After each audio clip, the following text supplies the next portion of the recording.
I was a police officer in a small town. Night shifts were my usual beat, and while it was often quiet, I'd seen my share of strange things, drunken antics, eerie encounters in the dead of night, and the occasional unexplained noise. But nothing, not even the weirdest calls I'd ever handled, could prepare me for what happened last year. That night still haunts me. My name is Mike, and I'd been with the department for 10 years when it happened. The station I worked at was old, parts of it older than the town itself. There was a section we called the Old Wing, a shadowy corridor filled with disused holding cells, cracked walls, and rusted bars. It had been closed off years before I started. Rumors circulated among the officers that the place was haunted, but I didn't believe in ghosts. At least, not until that night. The shift started like any other. I was at my desk going over paperwork when we received a call about a missing person. A man named James had vanished without a trace. His wife was frantic when she called, her voice trembling as she explained how he had left the house to pick up groceries and never came back. At first, it sounded like an ordinary case. People went missing all the time, runaways, arguments gone too far, even the occasional abduction. But something about her voice unsettled me. She kept repeating the same thing over and over. He disappeared near the station. Near your station. I tried to reassure her that we'd do everything we could to find her husband, but her words stuck with me.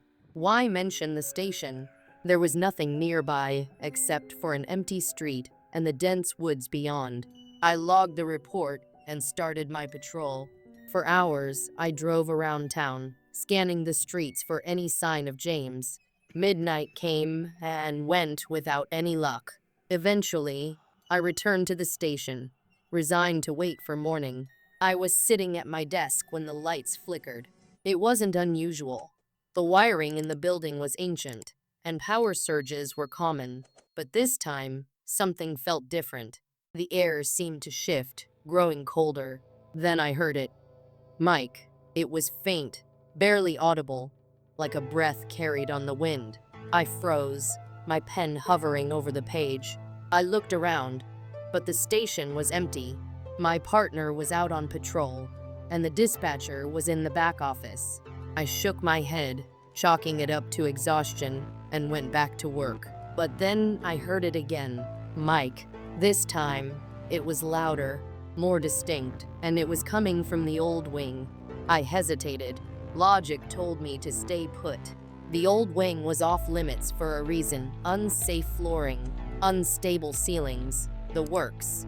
But curiosity got the better of me. Grabbing my flashlight, I headed toward the dark corridor. As soon as I entered the hallway, the air changed. It felt heavy, like something was pressing down on me. My flashlight flickered, its beam casting long, distorted shadows across the walls. The creak of my boots on the floor echoed unnaturally, as if the hallway was alive and listening. When I reached the holding cells, I froze. A man stood in one of the cells, his pale face illuminated by the faint glow of my flashlight. His eyes were hollow, lifeless, and fixed on me. His mouth curved into an unnatural smile that made my stomach churn. It took me a moment to recognize him. It was James. "Help me," he whispered, his voice barely audible. I wanted to speak, to ask him how he'd gotten there, but my throat felt tight. My body wouldn't move. It was like I was rooted to the spot, trapped by his gaze. James reached out through the bars, his hand trembling. "Please, help me."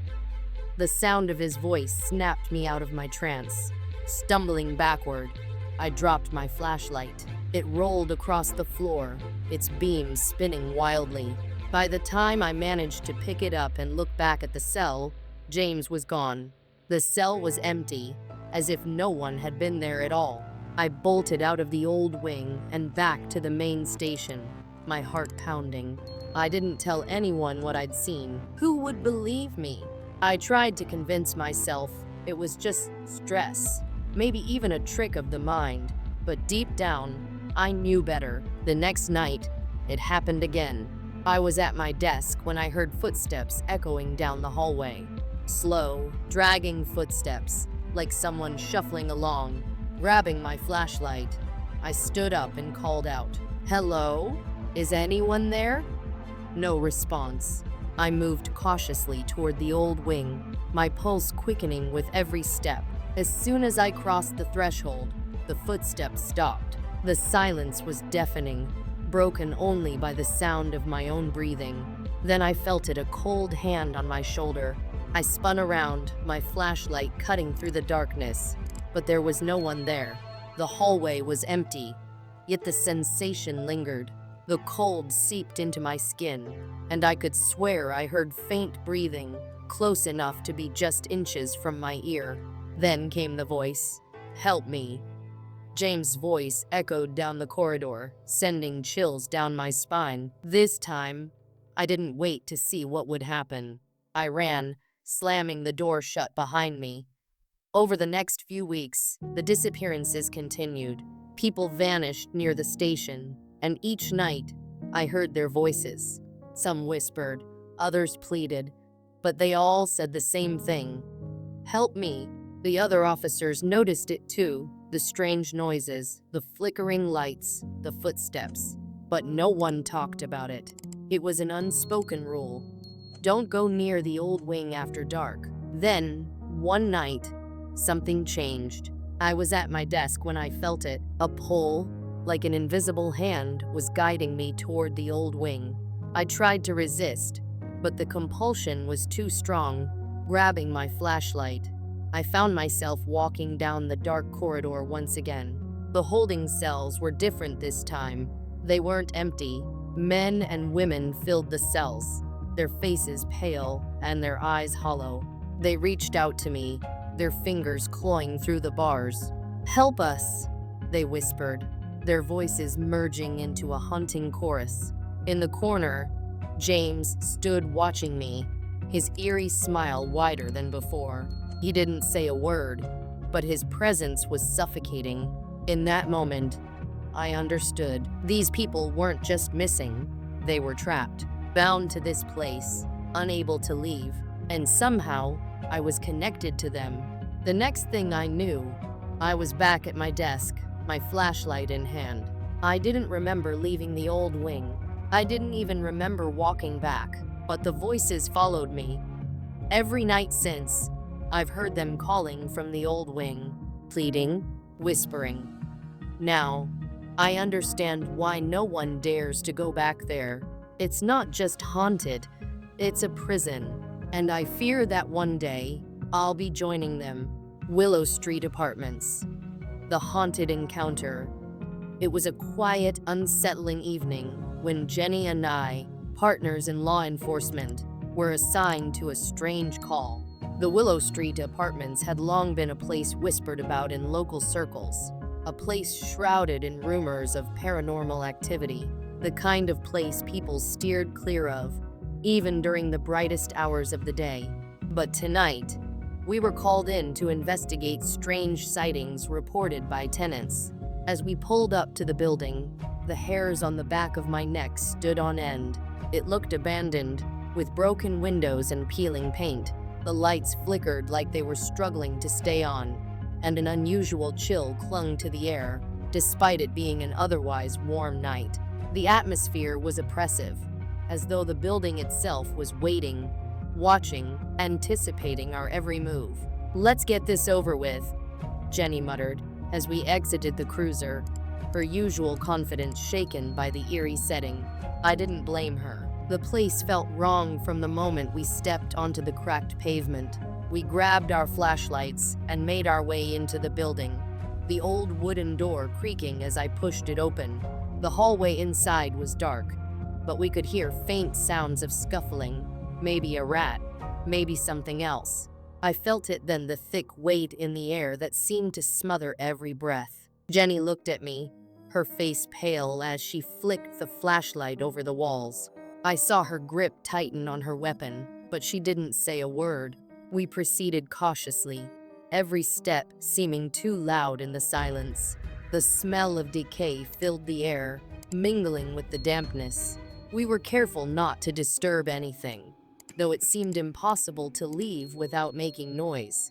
As we reached the end of the hallway, I paused. I could have sworn I heard someone whispering, a faint, unintelligible voice carried on the wind that had somehow made its way inside. I could feel Jenny's presence beside me, though I didn't dare turn to look. I didn't want to make eye contact. Not here. Not now. Without warning, a soft thud sounded from behind the door to our right, followed by the unmistakable sound of a slow, deliberate movement. I swallowed hard, my heart pounding in my chest. I couldn't ignore it. We had to check it out. Stay close, I whispered, more to reassure myself than her, and pushed the door open. The room beyond was bathed in shadows, the air colder than anywhere else in the building. We both froze. For a moment, I could have sworn I saw a figure standing by the far wall, but as my flashlight beam shifted, it was gone. What the hell?